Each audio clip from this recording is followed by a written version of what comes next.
Hello, thank you all for joining us. I am Dr. Brent Blue, Teton County, Wyoming coroner. After a detailed investigation by our forensic pathologist, our anthropologist, and local law enforcement, with assistance from the FBI, the Teton County Coroner Office is filing the following verdict in the death of Gabrielle Lenora Petito. We hereby find the cause and manner of death to be the cause, death by strangulation, and manner is homicide. By Wyoming state statute, no other information will be released about the autopsy. The only thing that is released in the state of Wyoming is cause and manner of death. I think they said they can't hear you. Just 1 second.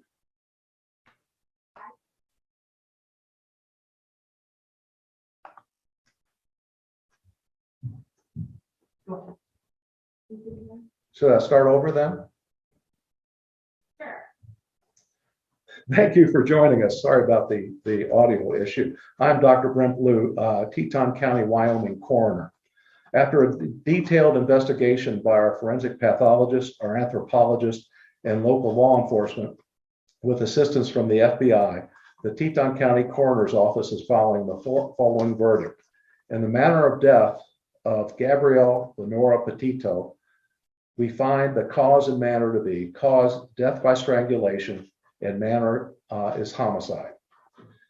By Wyoming state statute, only the cause and manner of death are released. Their autopsy findings and photographs and that sort of material is not released by state statute. And I'll be glad to entertain some questions at this time.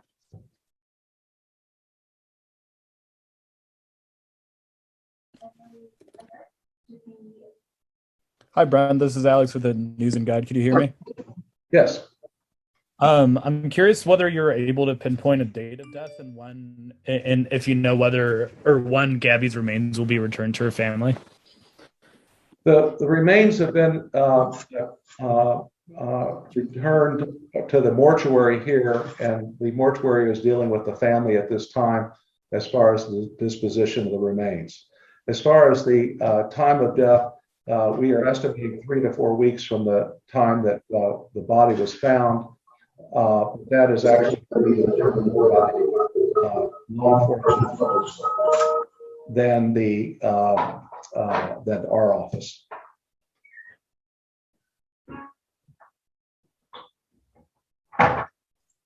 Chris, Vivian, you are able to ask your question.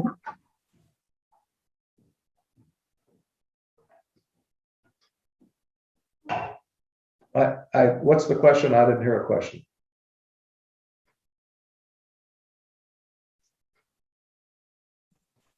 Chris, I believe that you are muted. If you can unmute yourself. Okay, it's John Walsh from In Pursuit with John Walsh on Discovery ID. Dr. Blue, thank you for your time.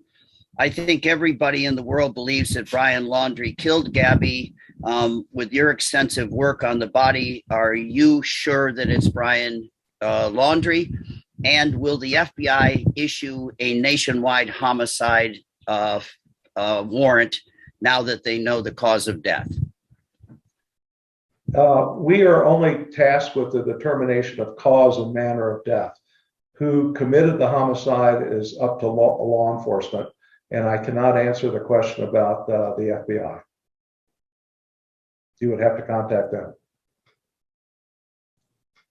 Jeremy Kopus, you are now allowed to ask your question. Yes, hello, doctor. If you could please, can you comment on any other bruising, maybe on the body that possibly was healing, possibly older bruises or cuts that might have been healing over the last couple of weeks before her passing? By Wyoming state statute, no other information about the autopsy is released, just the cause of death.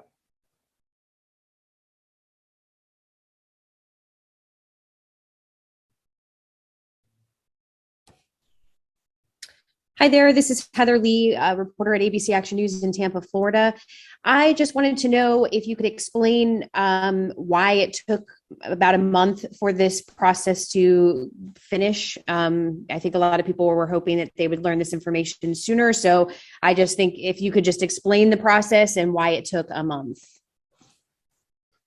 Well, the main reason was that we were very exacting in our examination and the detail by which that examination was done. We were waiting for various specialists to come in and help us with this investigation. We were waiting on toxicology to be returned, and it was just a matter of making sure we had everything right. Thank you.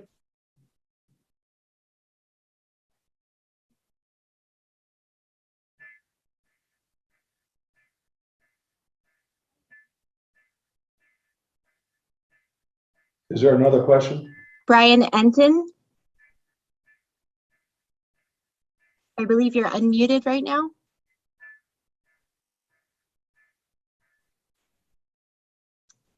Okay. Steve Fabian. Yes, hi, doctor. How are you? I am curious if any DNA samples were taken from Gabby's remains, and also if the body was intact. Are you able to tell us the condition of Gabby's remains? I can tell you the DNA samples were taken by law enforcement, and all I can tell you about remains is that the body was outside for 3 to 4 weeks.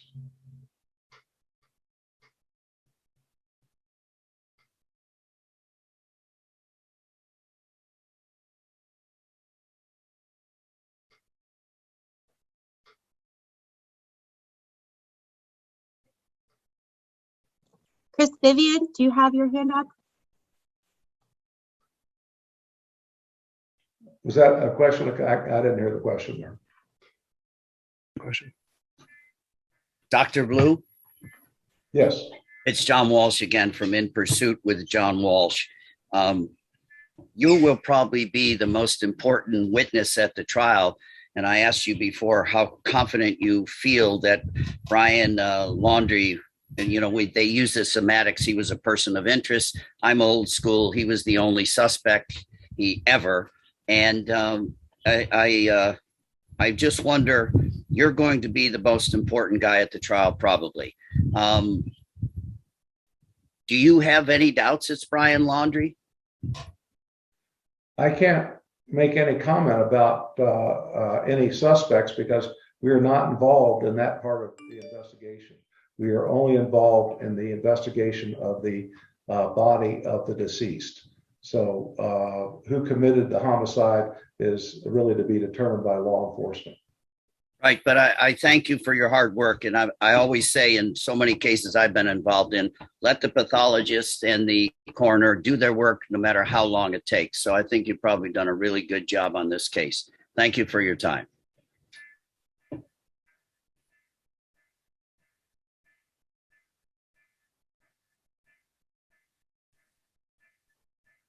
Hey there, doctor. This is Rochelle Aline with ABC Action News in Tampa. Just a quick question. Can you kind of walk us through the process to how you arrived at this specific manner of death?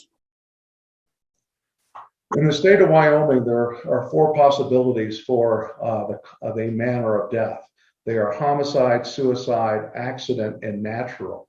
And those are the 4 choices. When we do an investigation, we look at the crime scene or the scene of the death, the scene of the body, the condition of the body, and findings at autopsy and toxicology. And that is how we arrive at the manner of death. So it really depends on lots of different circumstances. Dr. Stephen Fabian again from Inside Edition. Can you tell us if the body was buried when it was discovered or if the body was on the surface?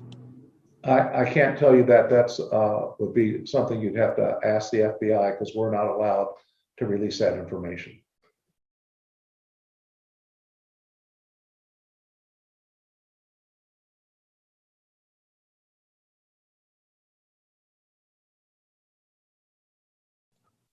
Kelly Vaughn.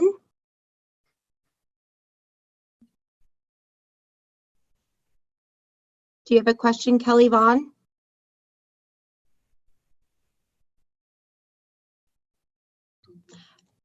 We have Brian Enting in the chat who has a question. What's your question, Brian? Was there any impact on her body from weather or wild animals in the national park? I'm sorry, I didn't hear the question. Was there any impact on her body from weather or wild animals in the national park? All I can really comment about that is that her body was outside in the wilderness for 3 to 4 weeks.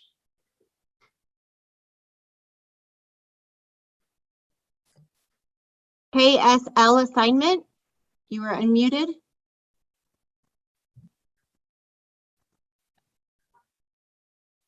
KSL assignment. Hello, Dan Rascone here from KSL TV in Salt Lake. Dr. Blue, can you tell us at all whether or not, was it believed that she was murdered there at that location, or is it any indication that her body was drugged there or taken there, or can you give us any indication there? I can't comment on that. That would be something you'd have to speak with the law enforcement or the FBI.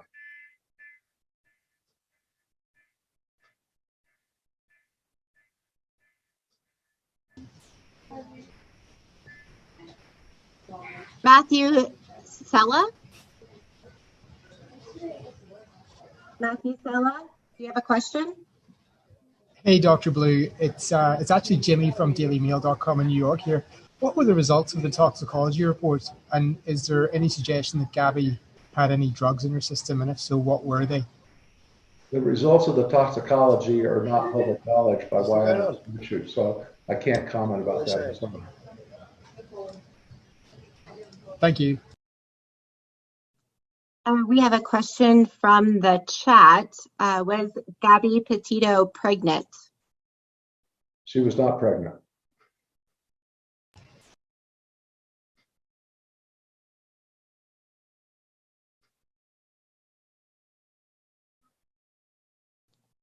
Thomas Taupe.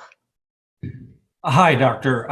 My question, did you seek the advice of a forensic entomologist or forensic botanist during the course of your investigation? The FBI has sent materials to a forensic entomologist.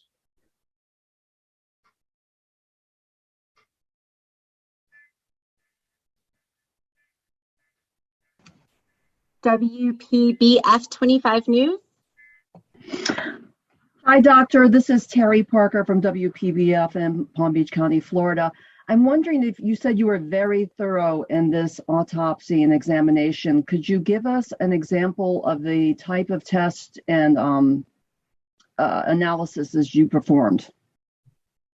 This autopsy included a whole body CAT scan, a examination by a forensic pathologist, an examination by a forensic anthropologist, and toxicology evaluation. So we pretty much covered all the bases. Jeremy Kopis.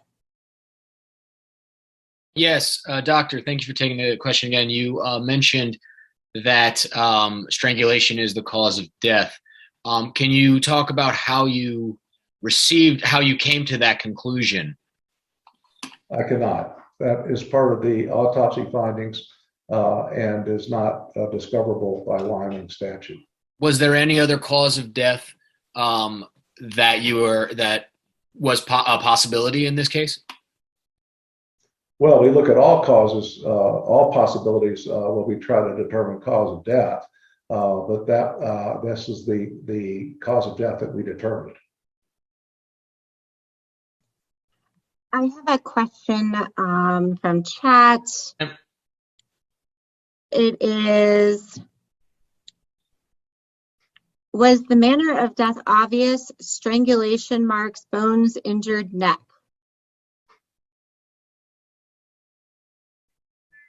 Uh, the man, nothing is obvious in a situation like this. So detailed analysis was used both to determine manner and cause of death. I can't go into details on how we made those decisions. Kristen Thorne. Yes, hi, Dr. Kristen Thorne with WABC in New York. Could you just please repeat about how long you believe the body was out there? Unfortunately, the last time you spoke, we just didn't get a good film shot of you saying that. Would you mind repeating that? Our initial determination is the body was in the wilderness for 3 to 4 weeks.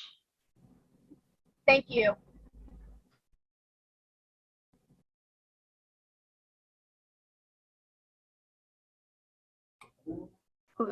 Jorge Fitzgibbon.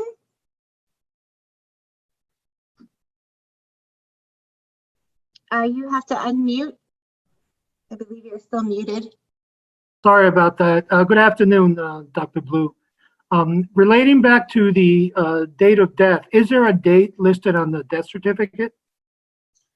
The death certificate has not been completed at this time, and the death certificates of the state of Wyoming allow for approximate dates and variability in those dates. So I doubt, well, there will not be an exact date of death on the death certificate.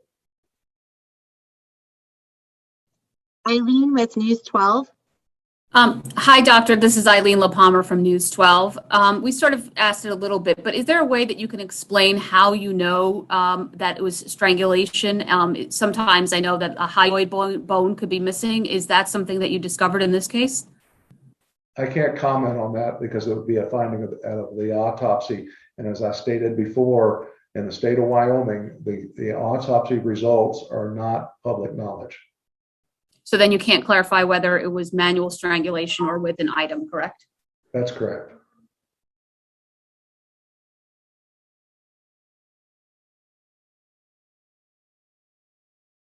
Michael Ruiz. Thanks for making time for us, doctor. Was the entire examination conducted at your lab in Jackson, or was Gabby Petito's body shipped to another facility? The examination was done entirely at our board in Teton County, Wyoming.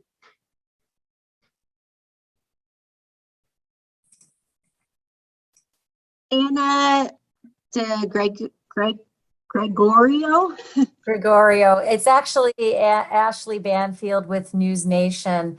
Doctor, thank you for taking the time today. Can I ask you if from the very beginning of your process, was it obvious that the cause, not the manner, that the cause was strangulation and that you just needed this time to prove it out?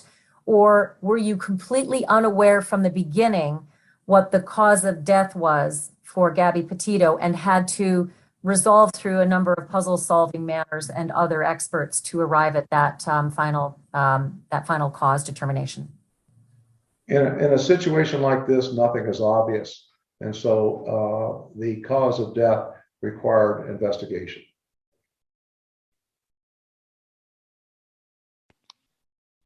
We have a William Walke.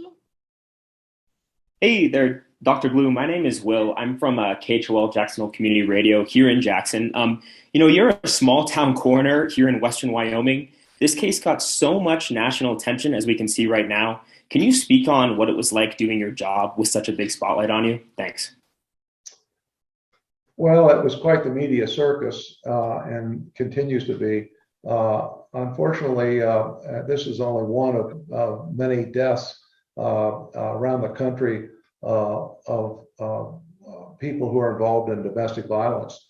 And it's unfortunate that these other deaths do not get as much coverage as this one.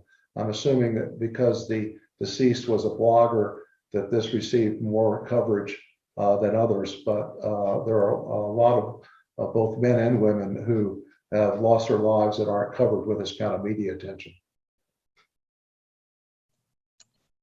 Francis DeFiore.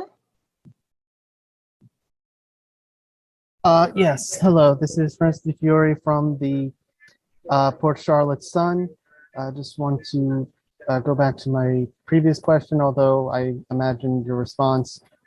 Is there anything you can tell us about how exactly you determined it was a 3 to 4 week period before death? I can't go into that kind of information at this time. I understand. Thank you very much.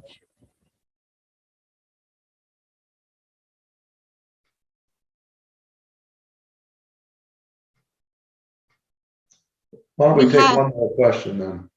We have the snack squad. Hey, this is Andy Mercado from Mercado Media. Could you go over the length of time the autopsy report took? And thank you for your time, Dr. Blue. Well, the length of time was involved in the sense that we received a report from the investigating and examining forensic pathologist.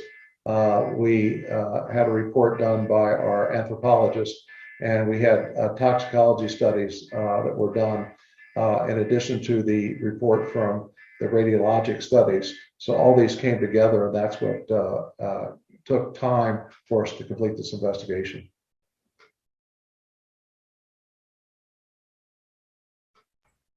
Hi, doctor. Could you speak to the state of decomposition, and did that at all hinder your investigation?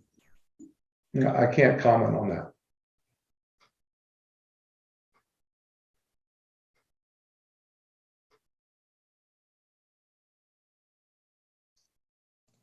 Dr. Blue, would you like to take any more questions?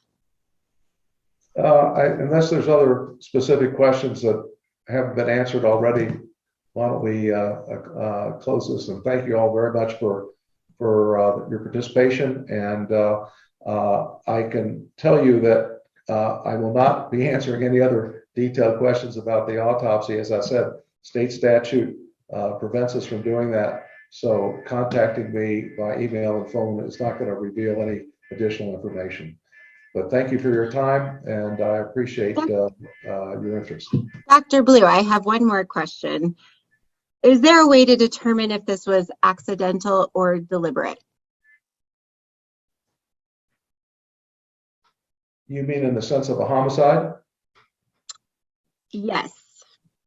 That would be up to law enforcement to make that determination. Great, thank you. Again, thank you all very much for your time.